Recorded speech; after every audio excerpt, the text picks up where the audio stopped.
Introspection అంటారు. అదే పరీక్షించుకుంటాం అనేది దేవునిలో ఈ ఆరాధనకు వచ్చినప్పుడే కాకుండా మామూలుగా ప్రతి వాడికి దేవుడు ఒక మనస్సాక్షి అంటే ఇచ్చాడు. 1 యోహాను 3:20 చదవండి ఎవరైనా. ప్రతి మానవుడికి ఆ మనస్సాక్షి ఉంటుంది.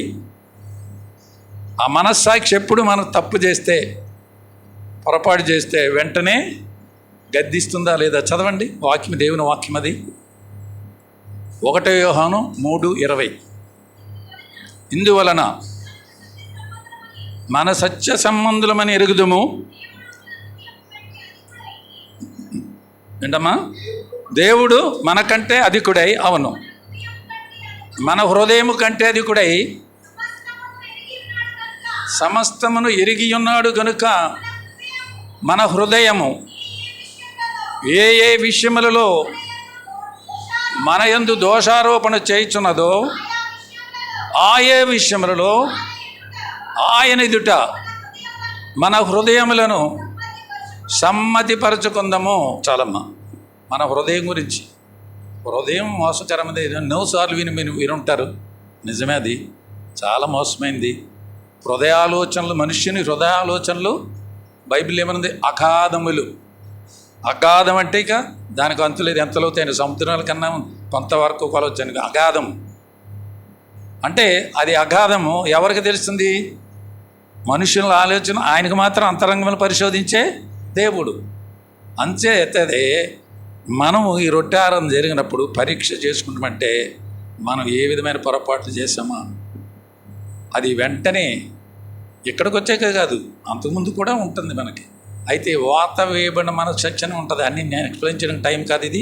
బట్ వాత వేయబడిన మనస్సాక్షి ఉంటే అప్పుడు వాళ్ళప్పుడు పర్వాలేదులే, క్రైస్తవులు అనుకుంటారు, అన్యులు కూడా అనుకుంటారు. వాళ్ళు కూడా తెలుసు మంచి చెడు అని హృదయాన్ని మనలో దేవుడు ఉంచాడు. మంచి ఏంటో చెడేంటో తెలుసు. కానీ మన శరీరాశ, నేత్రాశ, జీవపు డంబము వాటిలో ఎందులో పడిపోయి మనం చేస్తూనే ఉంటాం. అయితే క్రీస్తులోకి వచ్చిన తర్వాత కదా మనం రోజు రోజుకు మరి క్రీస్తునందు ఎవడైనా ఉంటే నూతన సృష్టితో పాతవి గతించిన సమస్తమును నూతనమైన కృతమైన కదా, అంటే నూతన జన్మ అనుభవం. పరీక్షించుకోమన్నాడు. సరే, అదందరూ ఎప్పుడు చదువుతాం మామూలుగానే. నాకు ఆ వాక్యం చదువుతున్నాడు. కొరింథీయులకు రాసిన 1 పత్రిక 11వ అధ్యాయంలో రెగ్యులర్గా మనం చదువుతాం కదా, అది ఆరాధనలో. ఇంకొక మాట ఉంది, ఆ త్రాగినప్పుడు అలా ఆయన పరీక్ష చేసుకుంటూ ప్రచురము చేయుడి అని ఉంది ఒక వాక్యం. ప్రచురము చేయుడి. మరి ప్రచురము చేయుడి అని ఉన్న మాటని మనం గుర్తుంచుకుని మనకున్న అవకాశంలో, మనకున్న పరిధిలో, అంటే అందరూ ప్రసంగికులు అవ్వక్కర్లేదు, అందరూ దైవ సేవకులు అవ్వక్కర్లేదు, విశ్వాసులు కూడా, మీరు కూడా మీ పరిధిలో ఏ విధంగా ప్రచురం చేస్తున్నారు? అనేక విధాలుగా కూడా ప్రచురం చేయొచ్చు. ప్రసంగాలు చేయక్కర్లేదు. మాట ద్వారా, ప్రవర్తన ద్వారా, ఈ విశ్వాసం ద్వారా చాలా దేవుడు చేసిన వెళ్ళని చెప్తున్నారు. చాలామంది చెప్తారు. నాకు అది అనిపిస్తుంది, చర్చిలోనే చెప్తారు. ఆ పక్కింటి అన్యులకి వెళ్ళి చెప్పొచ్చు కదా, దేవుడమ్మ యేసుక్రీస్తు నమ్ముకున్నాను, నాకు ఈ మెయిల్ చేశాడు దేవుడు. మీ ప్రసంగికులు అవ్వలేదు, నువ్వు కూడా నమ్ముకమ్మా. ఒక్క మాట, జస్ట్ బిలీవ్. యేసుప్రభు ఒక్కసారి రుచుడు. ఆయన మేలు చేసే దేవుడు. ఎక్కడికి వెళ్ళినా మేలు చేయుతూ స్వస్థపరిచే దేవుడు. అపొస్తలుల కార్యములు 10:38 ఉందిగా, చదవక్కర్లేదులే. ఎక్కడికి వెళ్ళినా ఆయన ఏం చేస్తూ ఉంటాడు? మేలు చేయించు అనేక మందిని స్వస్థపరుచు ఉంటాడు. మనం కూడా ఎక్కడికి వెళ్ళినా కూడా క్రీస్తులుగా, ఈ మరి ముఖ్యంగా మన దేశంలో ఎక్కువ మంది అన్యులే, హైందవులు ఇంకా చాలామంది హైందవులు అంటారు. భారతదేశం అంటే భారతీయులే. క్రైస్తవులు ఎంతమంది ఉన్నారు? లెక్కల ప్రకారం 5% అని ఒకరు చెప్తారు, 7% అని ఒకరు చెప్తారు. నా లెక్కల ప్రకారం గవర్నమెంట్లో చేశాను కాబట్టి చాలామంది రికార్డులు అక్కడికి ఎక్కదు. కానీ చాలామంది క్రీస్తుని అంగీకరించిన వాళ్ళు ఉన్నారు. అన్యుళ్ళు అంటే అన్ని కులాల్లో అన్ని వారు లెక్కేసుకుంటే నా అంచనా ప్రకారం అయితే I think it will be more than 15%. మరి ముఖ్యంగా కొన్ని రాష్ట్రాలు అది ఉంటాయి. అయితే రికార్డు ప్రకారం రావు అనుకోండి, ఆ ఆలోచనకు నేను వెళ్ళట్లేదు. కానీ మనము మీరు చేయవలసింది ప్రచురము. ఎందుకంటే ఈ క్రిస్మస్ సీజన్లో గొల్లల గురించి చెప్పుకుంటాం కదా ఎక్కువగా. ఆ మాట నాకు ఎందుకో గుర్తొచ్చింది ఇవన్నీ చేస్తున్నప్పుడు. గొల్లలు కూడా చదువులేదు, ఏమీ లేదు. అయినప్పటికీ దేవుడు వారి పట్ల చేసిన ఆ దైవదూత మాట్లాడిన తర్వాత వాళ్ళు ఏం చేశారు, వాళ్ళు కొన్ని మాటలు ఉన్నాయి చూడండి. ఆ మాట నేను చెప్పి ముగించేస్తాను, ఎందుకంటే క్రిస్మస్ సీజన్ గురించి కాదు, ఈ మాటలు నాకు గుర్తొచ్చి చెప్పాలనిపించింది. లూకాసు వార్త, మీకు క్రిస్మస్ సందేశాలు చెప్పాలంటే లూకాసు వార్త 1వ అధ్యాయం 2వ అధ్యాయం, మత్తయి సువార్త 1వ అధ్యాయం 2వ అధ్యాయం చెప్పుకుంటే మొత్తం క్రిస్మస్ మొత్తం అన్నీ వచ్చేస్తాయి. ఈ గొల్లలు కూడా ప్రచురం చేయడం అనడానికి వాళ్ళు చూడండి ఏం చేశారో. ఆ గొల్లలు చదువు లేదు. దేవదూత ఎప్పుడైతే చెప్పిందో, మహా సంతోషకరమైన శుభవార్త ఎప్పుడైతే చెప్పిందో, వాళ్ళు ఏం చేశారంటే చూడండి 2వ అధ్యాయం లూకాసు వార్త. అంతా అక్కర్లేదమ్మా, 15 అధ్యాయం 15 వచనం చదవండి. ఆ దూతలు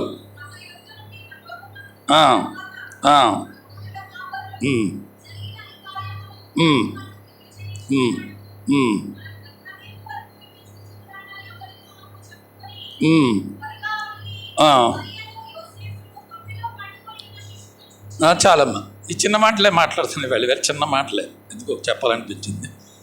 వాళ్ళు చదువు లేదు, ఏమి లేదు, ఒక్కసారే విన్నారు అంతే. వాళ్ళు ఏం చేశారు, త్వరగా వెళ్ళి నేను ఎందుకంటే అక్కర్లేదు అదొకటే, త్వరగా వెళ్ళి చూద్దామని త్వరగా వెళ్ళిపోయారంట. అంటే నేను అన్ని సంఘాలకు, అన్ని డినామినేషన్ వెళ్తూ ఉంటాను. దేవుడు నాకు ఇచ్చిన ఆధిక్యత అది. నాకు ఆ డినామినేషన్ ఏ డినామినేషన్ లేదు. చాలా సంఘాల్లో నేను గమనించేది ఏంటంటే, చర్చి 10 అంటే ఎప్పుడు దాకా వస్తూ ఉంటారు. అన్ని రకాలను చూశాను. చివరిని దీవెన వచ్చేటప్పుడు కూడా నేను చూశాను. 10ంటికి వచ్చిన వాళ్ళు చూశాను. కానీ 11, 12 అలా వస్తూనే ఉంటారు. త్వరగా అంటే దేవుని సన్నిధికి అలా మనం వస్తున్నామా ఒక్కసారి మనం పరీక్షించుకోండి. దేవుని సువార్త, దేవుని మందిరానికి ఆ విధంగా వస్తున్నామా? ఒక్కరోజే కదా, వారంలో ఒక్కరోజే కదా. ఇంకా చాలా మరి ఉపవాస కూటాలు అన్నీ చాలా కొన్ని చోట్ల ఉంటాయి. దాని గురించి నేను మాట్లాడలేదు. కనీసం ఆదివారం ఆరాధన కార్యక్రమం, డిసిప్లిన్ అంటాం, డిసిప్లిన్ లైఫ్. ఆ విధంగా ముస్సోలిని ప్రపంచ యుద్ధం చేసినప్పుడు అటు ఒక మాట అన్నాడు, వాళ్ళ ప్రజలందరికీ ఒక నినాదం ఇచ్చాడు. డెడికేషన్, డ్యూటీ మైండెడ్నెస్, డిసిప్లిన్ అని 3 మాటలే. మొత్తం వాడు ప్రజలంతా దేశమంతా తన మాట విన్నారు. మనం క్రైస్తవులు రోజు ప్రసంగికులు చెప్తూ ఉంటారు. మరి ఒక్కసారి ఆలోచించండి, ఎవరిని అట్లేదు. నేను చాలా చూసి నాకు చాలా అంటే క్రీస్తులకు వచ్చిన తర్వాత మేము నామినల్ క్రిస్టియన్స్ కాదండి, మేము చాలా బోర్న్ అగైన్ క్రిస్టియన్స్ అన్నవాళ్ళని కూడా నేను చూశాను. మార్పు కనపడాలి కదా, మనం చెప్పుకుంటే కాదు, మన మార్పు ద్వారా త్వరగా సంఘానికి వెళ్ళి ప్రచురం. తర్వాత ఇంకొక వాక్యం ఉంది, వాళ్ళు చూడండి 17వ వచనంలోనే, వారు చూచి ఆ శిశువును గూర్చి తమతో చెప్పిన మాటలు ప్రచురము చేసిరి. ఇంకా చివరి వచనంకి వచ్చేస్తే, గొర్రెలే కాబట్టి తమతో చెప్పబడినట్లుగా తాము విన్నవాటిని కన్నవాటిని గురించి కూడా విన్నవాటిని కన్నవాటిని ప్రచురం చేస్తున్నారు. వాళ్ళు చదువేమీ లేదు, పెద్ద పెద్ద మాటలు అక్కర్లేదు. యేసు ప్రభువుని నమ్ముకున్నాను, నాకు నమ్ముకున్న ఈ మేలు జరిగింది, అమ్మ చెప్పారు కదా సాక్ష్యం, చాలా సంఘాలు సాక్ష్యం చెప్తూ ఉంటాం. అట్లా చెప్తే చాలు, వెళ్ళి మాట్లాడతాయి. హైదరాబాద్లో నేను సువార్తలోకి వచ్చిన తర్వాత మా వాళ్ళు కూడా చాలామంది క్రీస్తులకు రాకపోతే మొట్టమొదటి నేను వెళ్ళింది మా బంధువులకి వెళ్ళి దేవుడు నన్ను ఏ విధంగా మార్చడం చెప్పుకుంటూ ఆమె సంఘానికి వెళ్తుంది. మంచి రక్షించబడిన సంఘాలే బాగా. వెళితే ఆ అమ్మాయి ఒక మాట అంది, మామయ్య నాకు వాక్యం చెప్పడం లేదా ప్రార్థన చేయడం భయం వేస్తుంది, ఏమి రావట్లేదంటే, ఏమొద్దమ్మా మీ పక్కిళ్ళు ఉన్నాయి కదా, మీరు రోజు మాట్లాడుకుంటారు కదా, వాళ్ళ ఇంటికి వెళ్ళి నీకు దేవుడు ఏం మేలు చేసాడు, నాకు ఇదిగో జ్వరం, నేను ప్రార్థన చేసుకుంటే తగ్గిందని చెప్పు, లేకపోతే మేము ప్రార్థన చేసుకుంటే మా పొరడు మార్కులు బాగా వచ్చినాయని చెప్పు, చిన్న మాటలే చెప్పు. లేకపోతే ఎప్పుడైనా వెళ్ళి వాళ్ళకి జ్వరం వస్తే లేదా బాధ ఉంటే, దేవుడు నేను కాదు నేను ప్రార్థన చేస్తాను, యేసుప్రభు వారు స్వస్థతనిస్తాడు, ఏమో దేవుడు ఎవరిని ఎలా చేస్తాడో మనకు తెలుసా ఏమా? అన్యులు కూడా దేవుడు చేశాడు కదా. బైబిల్ అంతా చదివితే క్రైస్తవులకే క్రీస్తు నమ్ముకున్న ఒకటే చేశాడా? మీరు కొన్ని ఉదాహరణలు ఎందుకు ఇచ్చారు? అది ఆయన నమ్మిక మాత్రము ఉంచుము, అటువంటి వాళ్ళు కూడా ఉంది కదా. కొన్ని ఉదాహరణ తనకు చెప్పి నువ్వు వెళ్ళి ప్రార్థన చేయి, అలా అలవాటు చేసుకుంటే ఏదో ఒక్కతం మేలు జరిగితే యేసుప్రభు అలా వాడుకుంటాడు. ఆ అమ్మాయి అలా ప్రతి ఇంటికి వెళ్ళి అలా చెప్పి ఏ స్టేజ్కి వచ్చిందంటే తన ఇంట్లో ప్రార్థనా కూటం పెట్టుకుని వాక్యం చెప్పే స్టేజ్కి వచ్చింది. ఎందుచేత అది ఆ నమ్మకత్వం, తన దేవుని ఎడల భయము భక్తి అన్నీ ఉంటే మామూలుగా అన్నీ వస్తాయి. అంచేత నేనేంటంటే క్రిస్తుని క్రిస్మస్ చేసుకునే వాళ్ళు ఉన్నారు, అందులోకి నేను వెళ్ళట్లేదు. ఇది చాలా చెప్పొచ్చు దాని మీద. మనము నిజంగా క్రీస్తు నమ్ముకున్నప్పుడు మనలో మార్పు కనీసం అంచెలంచెలుగా అయినా స్టెప్ బై స్టెప్ సరి చేసుకుంటూ ముందుకు వెళుతున్నామా లేదని విమర్శించడం కాదు, మీకు మీరే పరీక్ష వాక్యమైన అర్థంలో మనం సరి చేసుకుంటూ ముందుకు పోతూ మరి సాక్షులుగా భూదిగంతముల వరకు నేను సాక్షులుగా ఉంటారన్నాడు. మన కనీసం మన బంధువులకి, మన ఊళ్ళో ఉన్నవారికి, పక్క వాళ్ళకి క్రీస్తు జనం ఇదే చెప్పడం, ఇదే శుభవార్త. అది ఎప్పుడు అలా చెప్పుకుంటూ వెళ్ళటమే. నాకు ప్రార్థన చేయడం అంటేనే వచ్చేది కాదు అసలు. దేవుణ్ణి అదంతా మళ్ళీ సాక్ష్యాలు చెప్పడు, దేవుడు లేడని ఉన్నవాడిని అన్నీ వద్దు. ఈరోజు నేను చెప్పదలుచుకుంది క్రిస్మస్ గురించి కొన్ని విషయాలు చెప్పాలనుకున్నాను. మరి సేవకులు చెప్పిన తర్వాత ఆత్మీయ సంబంధమైన లోతైన మంచి మన విశ్వాసములు ఎదిగి మరి రేపు అందరికంటే మన ప్రైమ్ మినిస్టర్ గారికి ఉంది, మనకే ఉంది, అందరికీ ఏ మతమైన ఏ కులమైన అందరికీ అక్కడ న్యాయపీఠం ఎదుట ఉంది కదా తీర్పు. ఆ తీర్పుని తప్పించుకుంటానికే మనం యేసుప్రభు మనం చేసిన పాపాలకి, మనం చేసిన తప్పులకి మనం ఎలా ఉన్నాం ఒకప్పుడు. ఇప్పుడు కూడా అలా చేయకూడదు. అపరాధముల చేతను పాపముల చేత చచ్చిన మనల్ని ఆయన రక్షించడానికి అసలు ఎందుకు వచ్చాడు క్రీస్తు? తన ప్రజలను పాపం నుండి రక్షించడానికి కదా. మత్తయి సువార్త 1:20 ఉంటుంది అనుకుంటా. తన ప్రజలంటే ఎవరు? అందరూ ఆయన ప్రజలే. యేసుప్రభు అందరికీ ప్రభు. మనం ఆ చిన్న మాటలు చెప్తే చాలు. ఈ క్రిస్మస్ అంటే అదే పండుగ.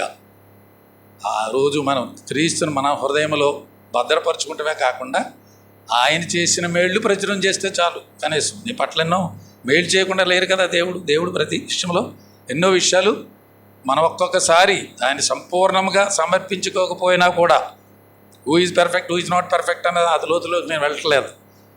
కానీ పెర్ఫెక్ట్ అవ్వడానికే ఒక వాక్యం కూడా చెప్పారు కదా ఫిలిప్పీలకు రాసిన పత్రిక 3వ అధ్యాయంలో, ముందుకు సాగిపోవడం. ఎప్పుడు వరకు సాగిపోవడం? విశ్వాసంలో ఎదగడం అనేది, అలాగే మారు మనసు తగిన ఫలాలు ఫలించడం, ఎదగడం అనేది ఒక్కొక్కరు ఒక్కొక్క విధంగా ఉంటుంది. ఇది అందరూ ఒకే విధంగా ఉండరు. ఎడ్యుకేషన్లో నాకు గుర్తొస్తుంది, ఎడ్యుకేషన్లో ఒక డెఫినేషన్ ఉంది. ఎడ్యుకేర్ అని ఒక మాట నుంచి వచ్చింది అది. ఆ మాట దాని అర్థం ఏంటంటే it's a process of learning from home to tome.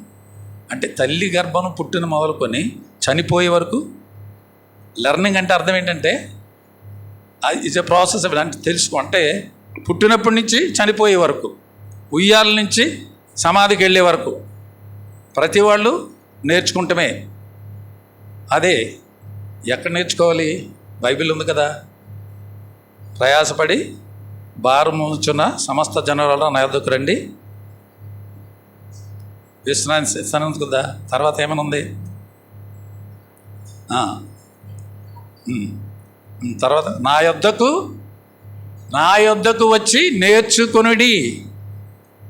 ఆయన విశ్వాసంలో కర్తయ్య కొనసాగించి యేసు వైపు ఎప్పుడు ఆయన వైపు చూడాలి. మనం ఆయన వైపు చూస్తూ అయితే ప్రసంగికులు ఉన్నారు, బోధకులు ఉన్నారు, అపోస్తలులు ఉన్నారు, అందరూ వారిని మాదిరిగా తీసుకోవాలి, అన్నీ ఉన్నాయి. కానీ మన గురి ఎప్పుడు? క్రీస్తు విశ్వాసం కర్త ఆయన కొనసాగించి యేసు వైపు. ఈ ప్రయాసపడడం ఏంటిది? క్రైస్తవులకు ఉన్నటువంటి నిరీక్షణ ఏంటంటే ఎప్పుడు వరకు అంటే మనం చనిపోయే వరకు ఒక నిరీక్షణ సరి చేసుకుంటూ, ఒకళ్ళు పూర్తిగా సరిపోయామా, సరిపోలేదా, నేను సరిపోయాను, పూర్ణుడు యేసుని నమ్మేశాను, చర్చికి వస్తున్నాను, ఆరాధన చేస్తున్నాను, చందా ఇస్తున్నాను, ఇది కదా మనస్సాక్షి అంటూ ఉంది. గద్దిస్తుంది, బయటకు తెలియదు, దేవునికి తెలుసు. అంతరంగములు పరిశోధించే దేవుడు. చిన్న మాట చెప్పి ముగిస్తున్నాను, ఎందుకంటే మనస్సాక్షి గురించి చెప్పారు కాబట్టి అది నాకు గుర్తొచ్చింది. కాబట్టి పరీక్ష ఇది చాలా ముఖ్యమైన చిన్న మాటలే. పౌలంతటి వాడు అనేది ఎందుకు చెప్తున్నానంటే యేసుక్రీస్తు తర్వాత వచ్చిన ప్రవక్తల్లో నన్ను పోలు నడుచుకున్నాడని చెప్పినవాడు ఆయన ఒక్కడే. మాదిరి నన్ను మాదిరి చేసుకుని నడుచుకుంది చెప్పింది పౌలు గారు ఒక్కడే చెప్పాడు, ఇంకెవరు చెప్పలేదు ఆ మాట. అటువంటి ఆయన అన్న మాట ఒక్క మాట చెప్పి నేను ముగించేస్తాను. ఇదే నా నూతన సంవత్సర సందేశమైన ఎప్పుడైనా సందేశం ఇదే. ఈ విధంగా ప్రతి క్రైస్తవుడు ఏ రోజుకి ఆ రోజు సరి చేసుకుంటూ ముందుకు సాగితేనే మనం ఎవరికైనా దేవునికి చిన్న సాధనంగా, పెద్ద సాధనాలు ఏమక్కర్లేదు. ఒక్కొక్కరు మీకు ఇచ్చిన తలాంతులు, ప్రతి వాడికి తలాంతులు ఇచ్చాడు దేవుడు, చిన్న మాటతో చాలు. ఒక్కోసారి మీరు చేసిన పనుల ద్వారా కూడా ఇది క్రీస్తు ప్రేమ అంటే ఇలా ఉంటుందా? మాటలు చెప్పడం కూడా పని ద్వారా కూడా మీరు చూపించవచ్చు, మేలు చేయటం ద్వారా. ఎలా ఎన్నో ఎగ్జాంపుల్ చెప్పచ్చు, మీకు చెప్పుంటారు బోధకులు చాలా. మాటలు లేకుండా పనుల ద్వారా కూడా మీ పనిని చూసి ఓహో క్రీస్తు ప్రేమ అంటే ఇలా ఉంటుందా అని వాళ్ళు క్రీస్తులోకి రావడానికి అవకాశం ఉంది. పౌలు గారు అన్నమాట అపోస్తల కార్యములు 24:16 అంతటి వాడన్న మాట అంటే నాకు ఎప్పుడు అది మనసులో మెదులుతూ ఉంటుంది. పౌలు గారు అన్నమాట education is a process of learning అన్న దానికి దీనికి సారూప్యం ఉంది. అందుకే నేను అది చెప్తున్నాను. ఎంతో ఎడ్యుకేషన్ ఇస్తూ చదువుల మీద ఉన్న ఆ సాఫల్యత, పాండిత్యం వచ్చిన తర్వాత ఆ మాట చెప్పారు. అలాగే క్రీస్తు గురించి పౌలు గారు కూడా అంతటి పండితుడు, మరి భక్తుడు, అపొస్తలుడు అన్నమాట చదవండి. ఈ విధమైన నేనును దేవుని ఎడలను మనుషుల ఎడలను ఎల్లప్పుడూ నా మనస్సాక్షి నిర్దోషముగా ఉండునట్లు అభ్యాసం చేసుకున్నానన్నాడా, అభ్యాసం చేసుకొని చున్నానన్నాడా? అంటే ఏంటి? ప్రజెంట్ కంటిన్యూస్, ఇంగ్లీష్లో వర్తమానం. అంటే నేను అందుకేనని ఎడ్యుకేషన్ అందుకే చెప్పాను, చనిపోయే వరకు. అంటే మానవులం బలహీనలం, మంటిగటాలు, చిన్న పొరపాట్లు. అంటే బయటకు కనిపించవచ్చు, దాని గురించి చెప్పి నేను ముగిస్తాను. బయట గురించి చాలా తెలియని ఉన్నాయి, కానీ మనకు లోన కూడా ఉన్నాడు కదా. ఇండివిజువల్ సిన్స్ అంటాం దాన్ని, చాలా ఉన్నాయి. ఒక్కొక్కటి చెప్పడానికి ఒక రోజు చెప్పచ్చు. ఆ ఇండివిజువల్ సిన్స్ అనే మారడం అనేది చాలా కష్టం. అది దేవునిలో పూర్తిగా మనం సంపూర్ణంగా రావడానికి అంత ప్రయాసపడితే దేవునిలో మనం ఆత్మ నడిపింపు పోనీ కనీసం ఆ వాక్యాన్ని బట్టి అయినా ఎవరికి వాళ్ళే పరీక్షించకుండా ఒక మాట నేను చెప్తాను. రోజు ప్రభువా నాకు పరిశుద్ధాత్మ అనుగ్రహించి ప్రభువా మీకు నిశ్చయంగా అనుగ్రహిస్తానని ఉంది కదా. లోకాసు వార్త 11:13 లేదా? చదవండి ఏమని ఉందో. అంటే పరిశుద్ధాత్మని ఎందుకు అడుగుతాం? ఆయన శక్తినిచ్చి ఆయన నడిపిస్తాడు. మన శక్తి చాలదు, మానవం గలం కాబట్టి. అలా అడుగుతున్నామా కనీసం? ఒకసారి చూడండి, చదవండి. నన్ను అడిగి వారికి